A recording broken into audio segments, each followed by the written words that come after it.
Hi everyone. Yesterday I uploaded my the minimum guitar playthrough, and today I just thought I'd give you a quick little video to give you a breakdown of the way I've got the effects going on the quad cortex, just to show you how things are doing, what they're doing for the all the funky effects parts. So let me get that up for you. So as you can see here, here's my Cortex control app, and you can see that I've got my minimum preset.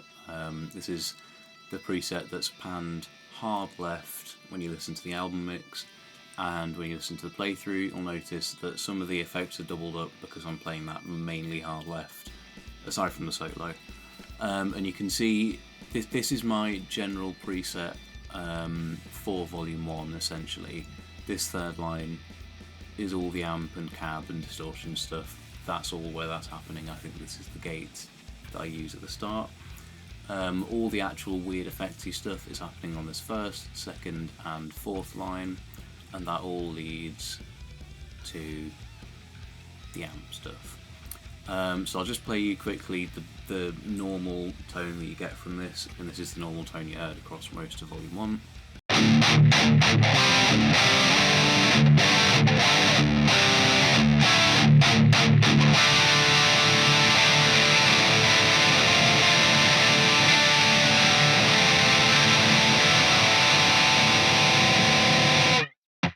So what you just heard was my volume 1 preset. Essentially I use that on almost every song on the album for the left pan guitar. The only difference with the right pan guitar was a different cab model that I used, but generally very similar.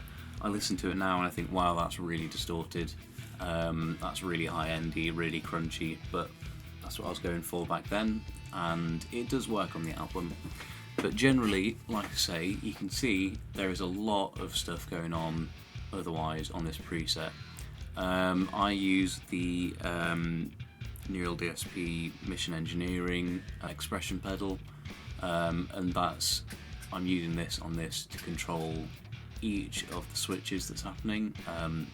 It's really handy because although Quad Cortex obviously has foot switches on board, I never have the Quad Cortex on the floor. It's just the way it is, and for this particularly, using the foot switch is really handy because you just slam your foot down and switch, and you'll see this is just the A scene, and that's the rhythm tone. B is the lead tone, so that's just got our delay and reverb stuck on, and then C is where things really start to happen. So I'll demo to you the sound that I get and the sound that you hear on the album quickly, and then I'll break down how it all works.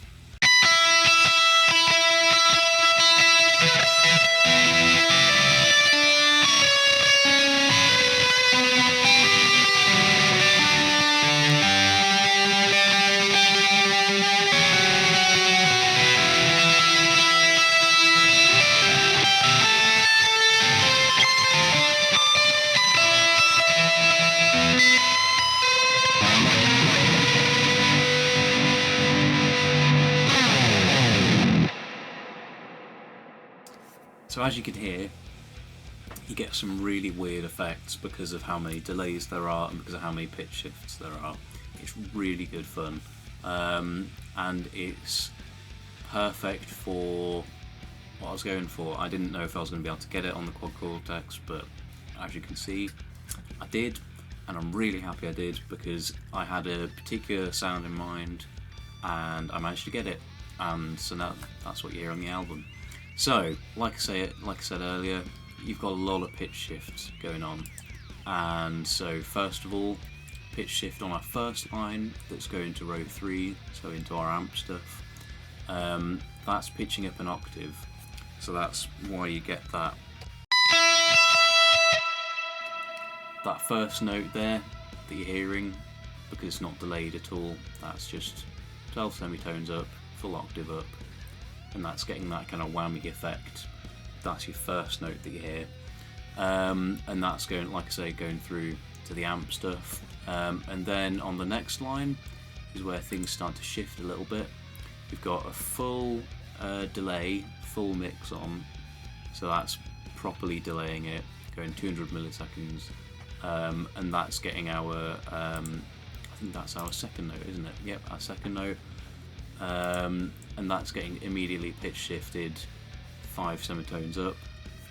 So like I say, I had an idea in mind for how I wanted this all to sound, and I worked through and found that if I did it this way, if I had delays upon delays and whammies upon whammies, that it would work, and it did work. This is going 5 semitones, so if I just mute again,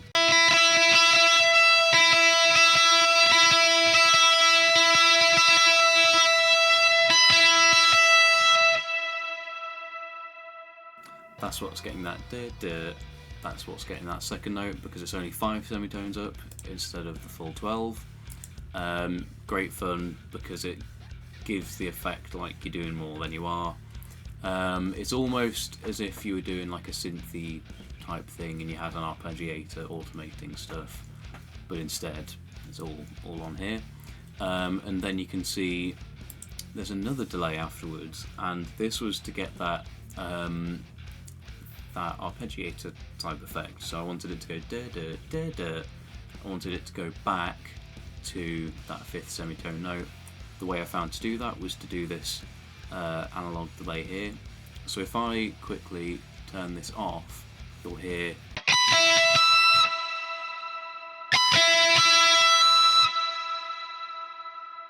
feels really weird hearing that because you're expecting the next note afterwards, at least I am. That's what that delay does. It gives it that da-do, da-do. You have to excuse the me singing the notes as well. But yeah, that's then going to row 3 as well, and that all goes through the amp and all goes through this end reverb as well. It's great for giving like a really big spacey kind of, like I said, cave effect after everything already. And then you can see this last line, and you'll probably have caught on by now. This is the big delay, and this is doing our octave and then another 5 semitones, so 17 semitones. So if I just play this quickly,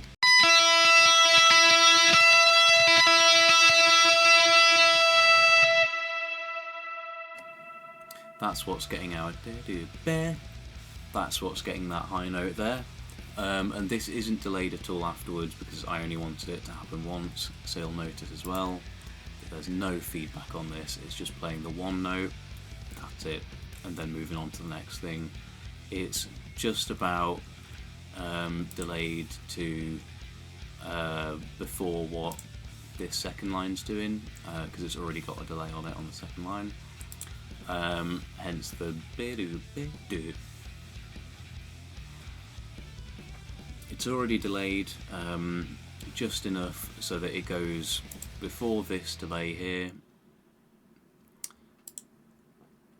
It's already delayed just enough so it goes after this delay here, and then before this delay here, which then gets that end note on the end of the sequence.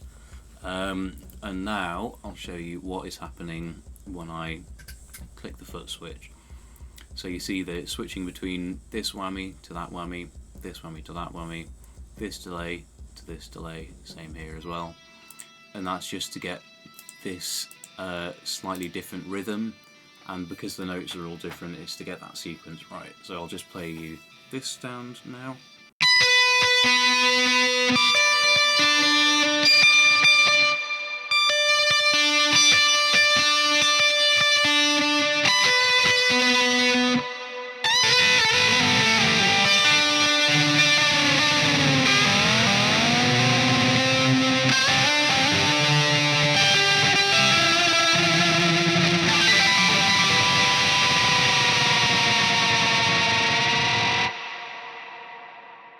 So as you can hear, great fun again, and this gives it a sort of cascading effect this time. So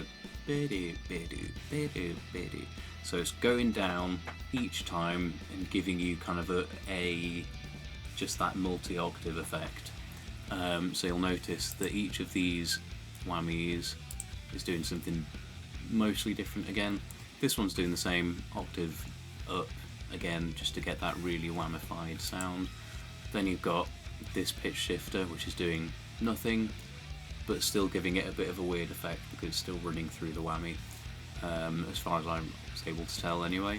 And then this one, just being switched just for this, is going down a full octave, and that's giving it that really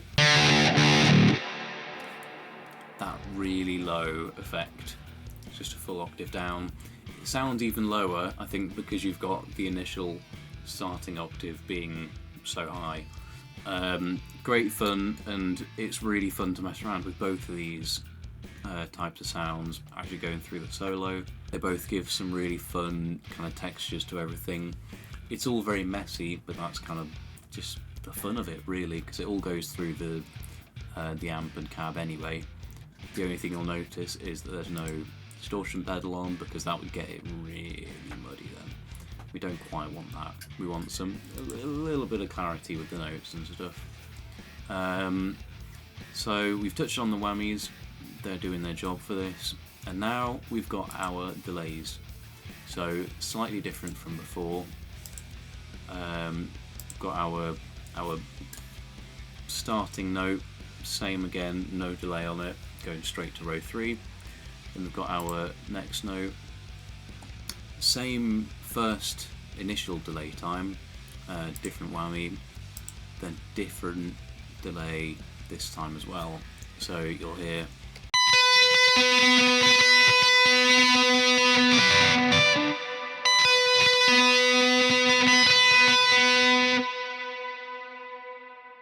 so that's getting that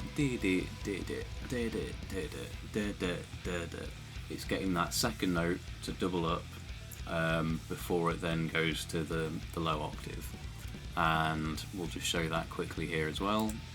That low octave is doing more this time. It's doing a bit more of a delay, 825-ish milliseconds. That's just delaying it so that it's right at the end of all the delays. It gives it that cascading effect because it's the last note. Lowest note gives you a bit more oomph, let's say. But all of this, like I say, was just something I heard in my head and was like, I wonder if I can do this, and I could, and it works really well. Like I say, it gets a bit muddy sometimes, but that's kind of the fun of it, because you get a real grit to it, and it adds a lot of texture, a lot of bigness to everything. It kind of fills up the sound. When it goes into the sort of breakdown part of this song, you have just bass, just drums, and then this effect. But it's all, this effect kind of multiplies everything out, so you could only be playing one note. Sounds like loads. When you're doing multiple notes, it messes things up more, and that's really fun, because then the pitch shifters are trying to pitch shift multiple things at once, and it just, it messes things up in a really cool way. It's all really good fun. So I'll just show you again. This time I'll show you switching between the two different sounds, and I'll just show you how it all works together.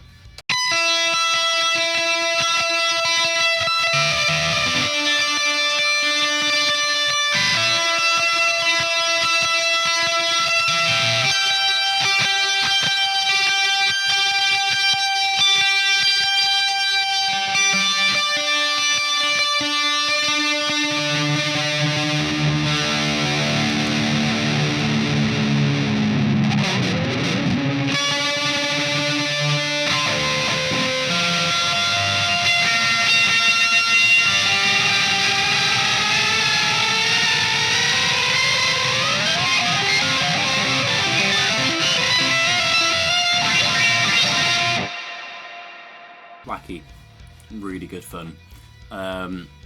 It just adds to things. There's not really much more to say. I just really like how it sounds. I'm really happy that I got the sound, and now I kind of know in future if there's anything like this that I want to do, I can double up my delays. If you're wondering how to get a similar effect like this, just double up your delays, and don't do. You could do first one doing full mix and delaying, and then second one 75%, 80%, less than that even if you don't want it to be quite as prominent.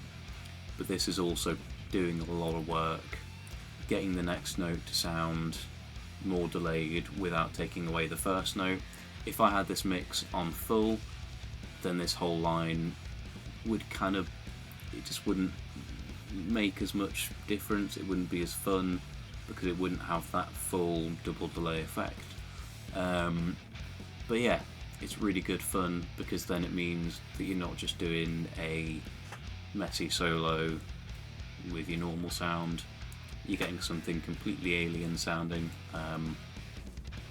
There might be a bit of a debate whether it's too much. It might be a bit too much, but it's what I had to do to get the sound I wanted. I think it might have been possible to get this while playing each of the notes in the sequence, but I think the delays wouldn't have been quite as clear as you get with this. But maybe that's something for someone to give a go if they want to at home. But yeah, that's about it. It's really good fun. If you have any type of model or unit, or if you have enough delays where you can mess about with this, give it a go. That's about it. Yeah, have fun. Bye.